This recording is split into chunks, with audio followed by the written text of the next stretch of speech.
جب بابل شہر میں نمرود کی جھوٹی خدائی کا ناقوس بج رہا تھا اور شہر کے ہر دروازے پر اس کے ہم شکل بت رکھے گئے تھے، اور جو شہر میں داخل ہوتا اس کے لیے لازم تھا کہ اس بت کو سجدہ کرے، اور اگر وہ سجدہ کر کے نہیں گزرتا تھا تو اس نے سسٹم ایسا رکھا تھا کہ گھنٹیاں بجنے لگ جاتی، اس لیے چاروں ناچار ہر شخص کو اس کے بت کے آگے سجدہ ریز ہونا پڑتا تھا۔ اس ماحول میں جبکہ کفر ہر سمت پھیلا ہوا تھا، ظلمتیں ڈیرا جمائے ہوئے تھی، شب دہجور ہر سمت پنجے گاڑے ہوئے تھی، اور اس کی جھوٹی خدائی کی فسونکاری لوگوں کو جکڑے ہوئے تھی، تو اس زمانے میں ایک شخص پیدا ہوا جس کو حضرت ابراہیم کے نام سے دنیا جانتی۔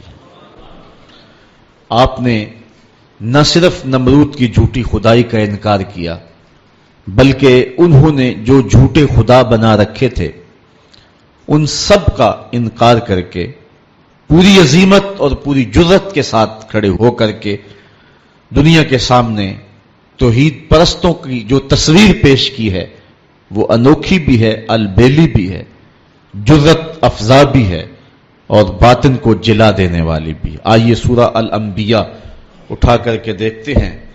اللہ کا نبی جس ماحول میں آنکھ کھولتا ہے اور پھر جوانی کی دہلیز پہ قدم رکھتا ہے، ایک جھوٹے خدا کی خدائی کا ڈنکا بج رہا ہے اور لوگ اس کے سامنے اپنی پیشانیاں بھی جھکاتے ہیں اور اپنے سر بھی جھکاتے ہیں۔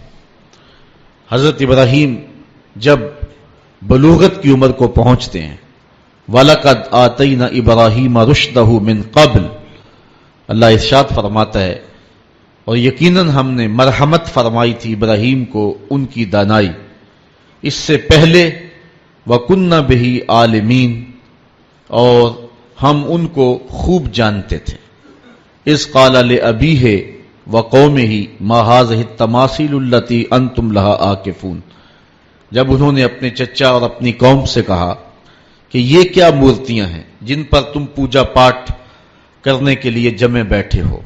وہ بت تھے جن کے ارد گرد وہ بیٹھے رہتے تھے اور ان کی پوجا پاٹ کرتے تھے۔ قالوا وجدنا آباءنا لها عابدین، تو انہوں نے جو دلیل دی وہ یہ تھی کہ ہم نے اپنے آباء و اجداد کو ایسے کرتے ہوئے دیکھا ہے۔ قال لقد کنتم انتم وآباؤکم فی ضلال مبین، حضرت ابراہیم علیہ السلام بولے بے شک تم اور تمہارے آباء و اجداد سارے گمراہی میں ہو۔ قالوا اجئتنا بالحق ام انت من اللاعبین، کہنے لگے آپ کوئی ہمارے پاس سچی بات لے کر آئے ہیں یا یوں ہی ہم سے دل لگی کر رہے ہیں۔ قال بل ربکم رب السماوات والارض، حضرت ابراہیم علیہ السلام نے کہا کہ یہ تمہارے معبود نہیں ہیں، تمہارا معبود وہ ہے جو زمین و آسمان کا رب ہے، الذی فطرہن، جس نے ان کو پیدا کیا ہے، وَأَنَا عَلَىٰ ذَلِكُم مِّنَ الشَّاهِدِينَ، اور میں اس صداقت پر گواہی دینے والوں میں سے ہوں۔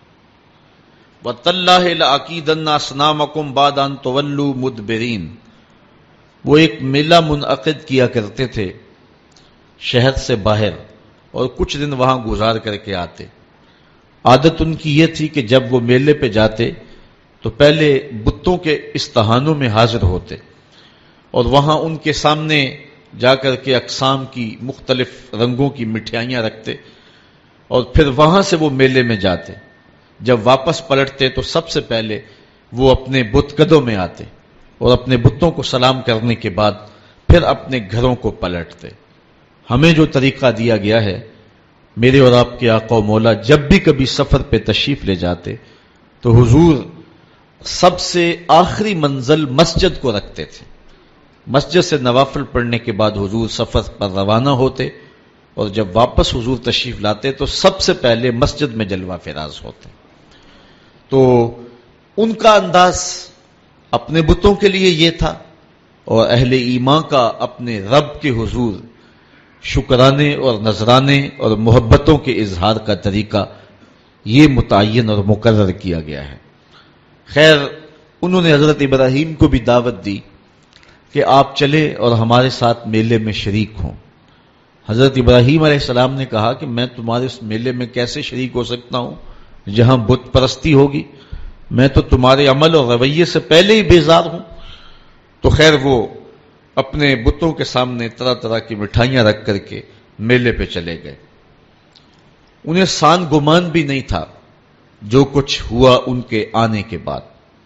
حضرت ابراہیم علیہ السلام نے اس موقع کو غنیمت جانا اور ہاتھ میں کلہاڑا پکڑا۔ یہ سورہ الانبیاء ہے۔ سورہ الصافات اٹھائیں، اللہ تعالی جل شانہ نے وہاں سورہ الصافات کے اندر حضرت ابراہیم علیہ السلام کے اس ارادے کی تکمیل کو جو انہوں نے یہاں کیا تھا کہ میں ایک دن تمہارے بتوں سے نپٹ لوں گا، تو آپ ان کے بت خانے کے اندر کلہاڑا لے کر کے تشریف لائے۔ فراغ الی آلہتہم، ان کے بتوں کے پاس حضرت ابراہیم آئے۔ فقال الا تاکلون، ان کے سامنے انواع و اقسام کے کھانے پڑے تھے۔ حضرت ابراہیم علیہ السلام نے کہا کھاتے نہیں ہو؟ ان کی بے بسی کو ظاہر کرنے کے لیے یہ کہا کھاتے کیوں نہیں ہو؟ اب وہ بیچارے کیا جواب دیتے؟ پتھر اور مٹی کے بنے ہوئے مادوؤں کی منہ میں کون سی زبان تھی کہ جو معافی ضمیر کا اظہار کر پاتے؟ تو حضرت ابراہیم علیہ السلام نے ان کی مسلسل خاموشی کے بعد فرمایا مالکم لا تنطقون، بولتے کیوں نہیں ہو؟ فراغ علیہم ضربا بالیمین، یہ اللہ کے پیغمبر کا جلال ہے، آپ نے دائیں ہاتھ میں کلہاڑا پکڑ کے ان کے ٹکڑے ٹکڑے کر کے رکھ دیے۔ کسی کا کان کاٹ دیا، کسی کا سر کاٹ دیا، کسی کی ٹانگیں توڑ دیں، اور کسی کے بدن کے حصے بکھرے کر دیے، کسی کا ویسے ہی کچھ نہ چھوڑا، اس کے بالکل ٹکڑے کر دیے، بجری بنا کے رکھ دیا۔ لیکن ان کا جو بڑا بت تھا اس استحان کے اندر، اس کو کچھ نہ کہا اور کلہاڑا اس کے کندھے پہ رکھ دیا۔ اب قرآن مجید میں یہاں سورہ انبیاء میں جو اس واقعہ کو بیان کیا ہے وہاں انداز دیکھیے۔ آپ نے فرمایا وَتَاللَّهِ لَأَكِيدَنَّ أَصْنَامَكُمْ بَعْدَ أَن تُوَلُّوا مُدْبِرِينَ، جب تم پلٹ کے پیٹھ پھیرتے ہوئے آؤ گے تو میں تمہارے بتوں کے ساتھ جو ہے کوئی سلوک کروں گا، ان کا بندوبست کر لوں گا۔ فَجَعَلَهُمْ جُزَازًا، تو پس آپ نے ان کو ریزہ ریزہ کر ڈالا۔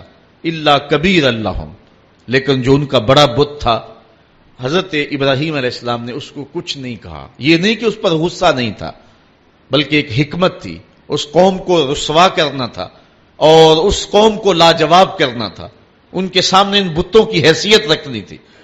تو حضرت ابراہیم علیہ السلام نے بڑے بت کو کچھ نہیں کہا۔ لعلہم الیہ یرجعون، تاکہ وہ لوگ اس افتاد کے بارے میں اس کی طرف رجوع کریں۔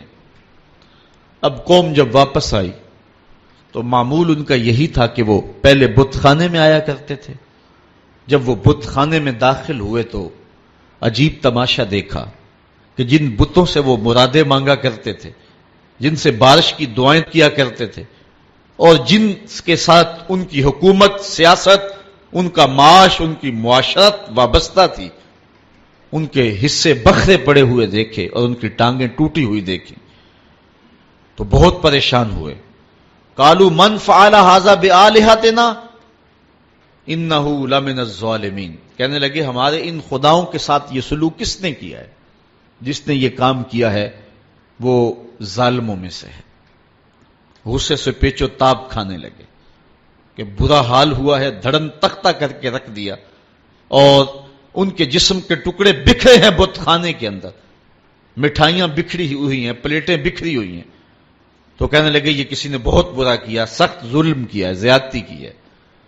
قالوا سمعنا فتى يذكرهم يقال له ابراہیم، کہنے لگے چند آدمیوں نے ان لوگوں میں سے کہا ایک نوجوان کو سنا ہے جو ان بتوں کا ذکر برائی سے کرتا ہے، اس کا نام ابراہیم، ورنہ اس بھرے ماحول میں ان بتوں کے ساتھ یہ سلوک بھلا کون کر سکتا ہے؟ ان بتوں کی ہیبت سے سارے خائف ہیں۔ ایک بندہ ہے اس پورے معاشرے کے اندر جو جرأت کے ساتھ ان بتوں کے خلاف بولتا ہے، اس کو ابراہیم کہتے ہیں، یہ سب کچھ اسی کا کیا دھرا ہوگا۔ قالوا فاتوا به علی اعین الناس لعلهم یشهدون، کہنے لگے پھر پکڑ کر لاؤ اسے سب لوگوں کے سامنے لوگوں کے روبرو وہ اس کے متعلق کو شہادت دیں. جن لوگوں نے اس شخص کو ابراہیم کو ان بتوں کی برائی بولتے ہوئے دیکھا ہے وہ کہیں کہ واقعی یہ بتوں کا مخالف ہے اور یہ الزام ہم اس پہ لگائیں کہ اس نے یہ کیا ہوا ہوگا اور پھر اس کو سزا دیں.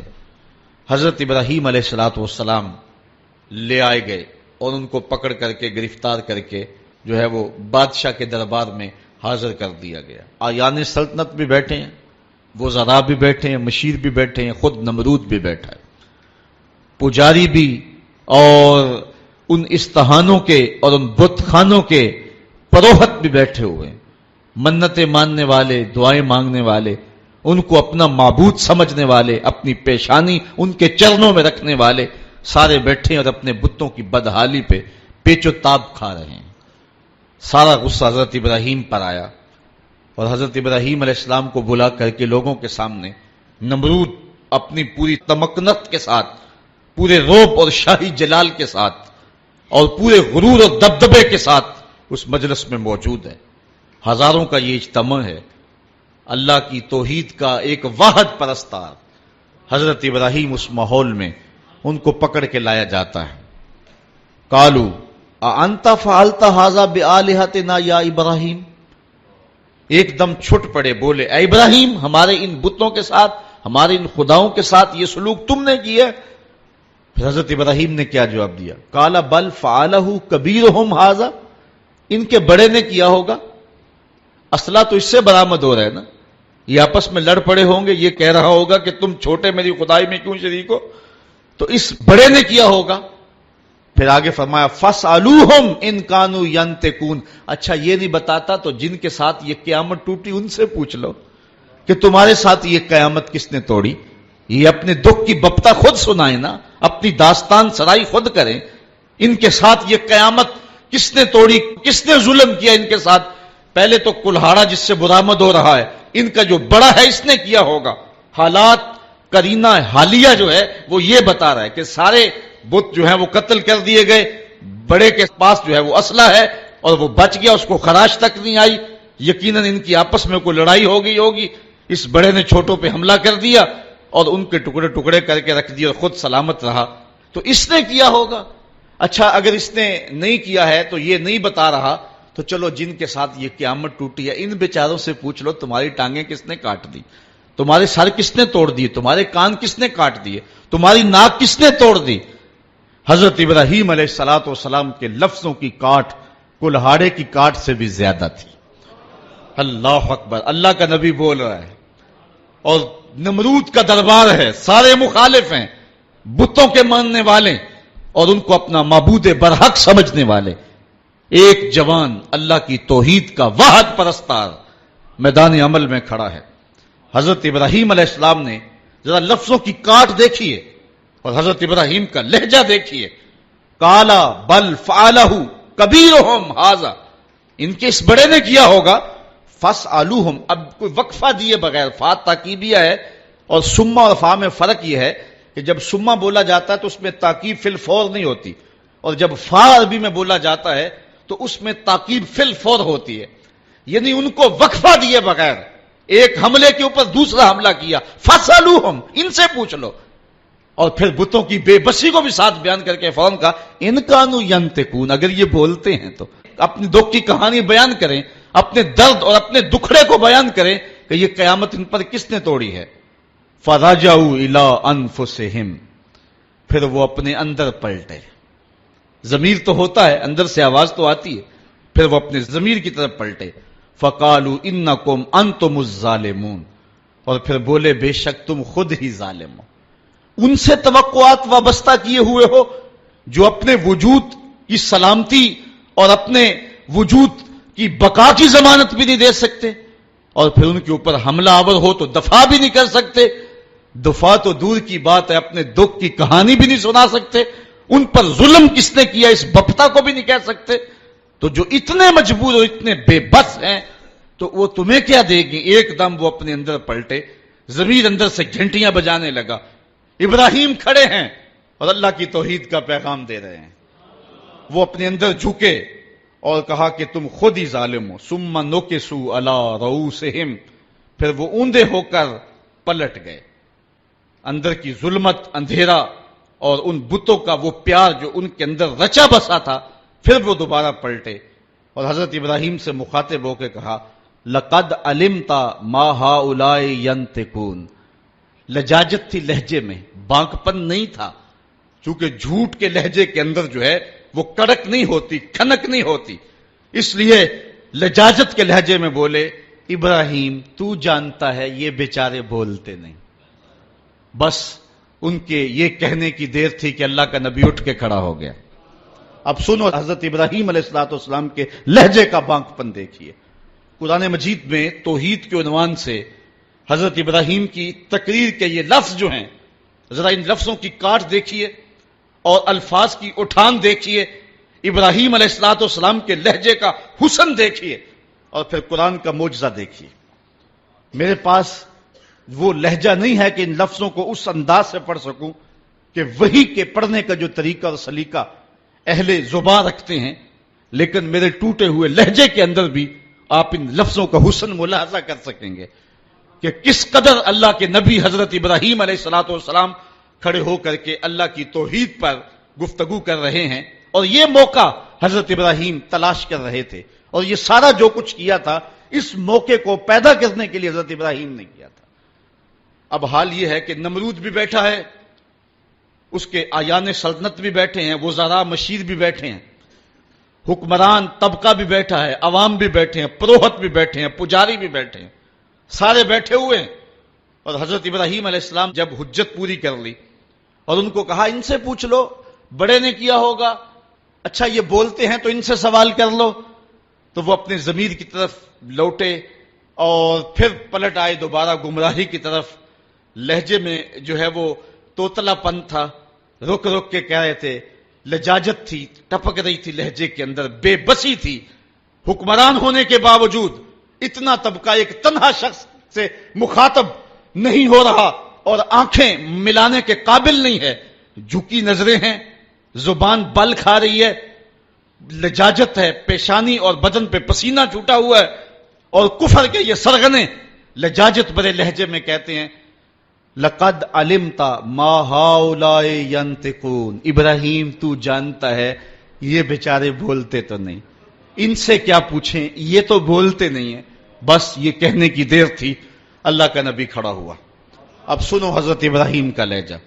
قالا افتعبدون من دون اللہ ما لا ينفعکم شیئا ولا یضرکم اف لکم ولما تعبدون من دون اللہ افلا تعقلون. حضرت ابراہیم علیہ السلام نے فرمایا ان کو پوچھتے ہو اللہ کے علاوہ جو نہ نفع دے سکے نہ نقصان پہنچا سکے. اب ایک اور دیکھیے وار کلہاڑے کا، اف لکم.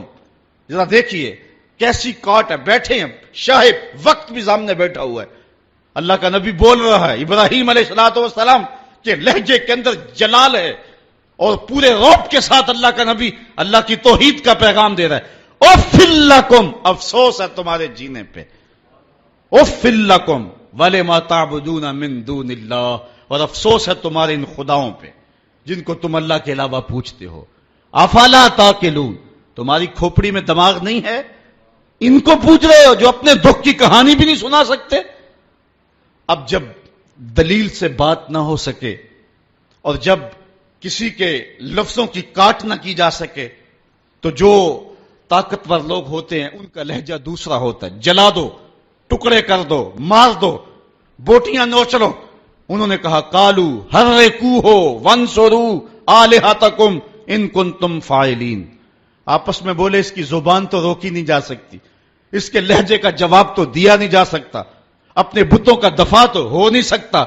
ہمارے اس معاشرے میں یہ ایک شخص کھڑا ہو گیا اور ہمارے بتوں کے خلاف بول رہا ہے، اب اس کا جواب تو تم دے نہیں سکتے، اس طرح کرو کہ اس کو جلا کے راکھ کر دو.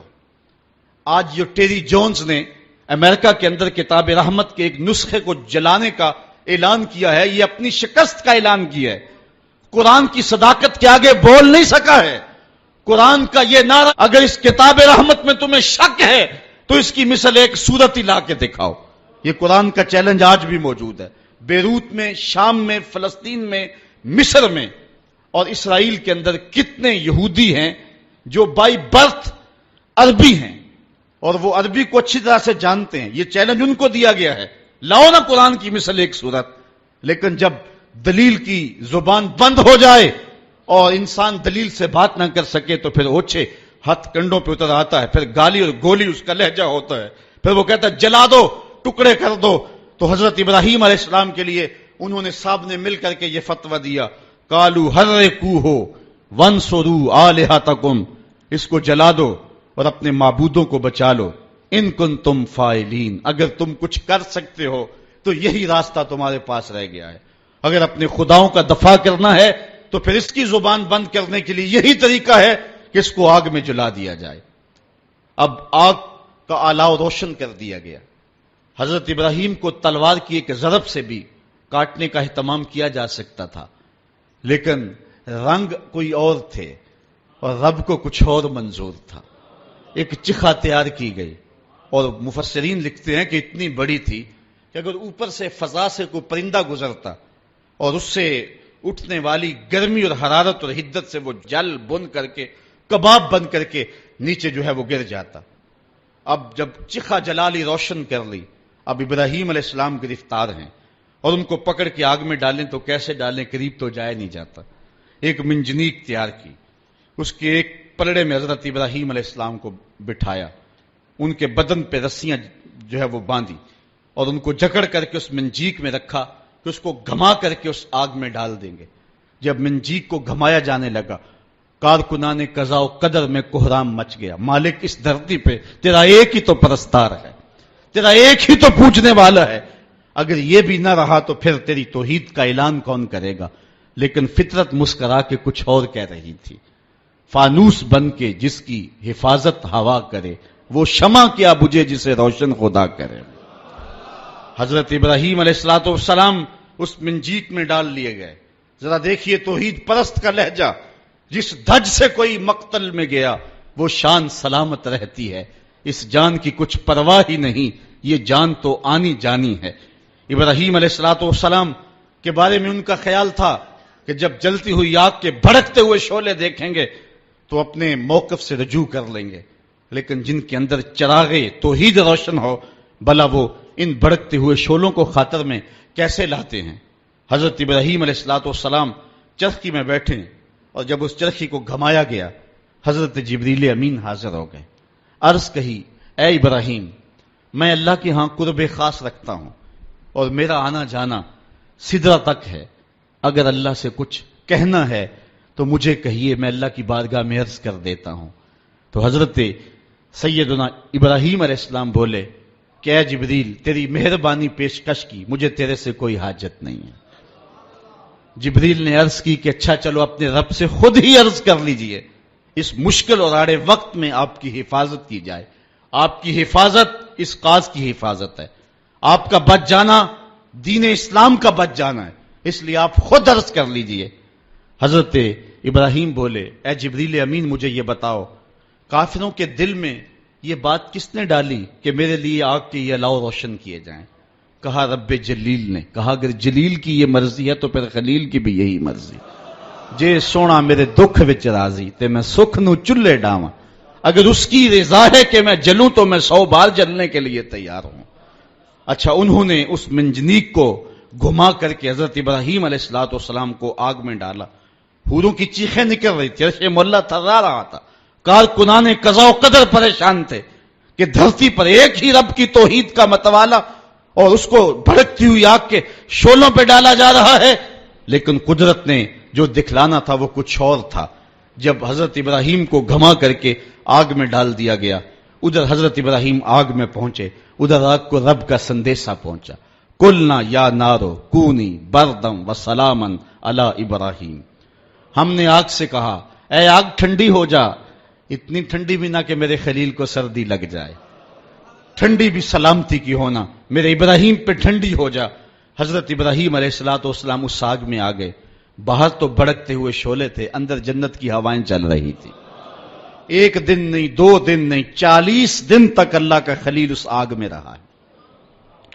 40 دن تک حضرت خلیل اللہ اس آگ کے اندر رہے. اندر گلزار بنا ہوا تھا، جنت کا ماحول تھا، فردوس کی جو ہے وہ بہاریں تھیں اور باہر آگ جل رہی تھی. باہر کوئی جاتا تو وہ دور سے بھاگ آتا. اب ان کا تو خیال تھا کہ راکھ بھی نہیں بچی ہوگی، لیکن آگ کے جب شعلے سرد ہوئے اور جب کوئلے بجھے تو حضرت ابراہیم کوئلوں پہ چلتے ہوئے یوں آ رہے ہیں جس طرح کوئی نازنین پھولوں پہ چلتا ہوا آتا ہے. حضرت ابراہیم علیہ السلام سے پوچھا گیا زندگی کے بہترین لمحے کون سے گزرے ہیں؟ کہا وہی لمحے جو نار نمرود کے اندر گزار کے آیا ہوں.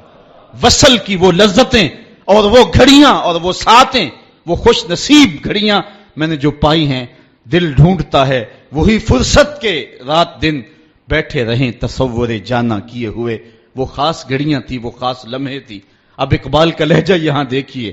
پختہ ہوتی ہے مصلحت اندیش و عقل، عشق مصلحت اندیش ہو تو ہے کام ابھی. بے خطر کود پڑا آتش نمرود میں عشق، عقل ہے مہ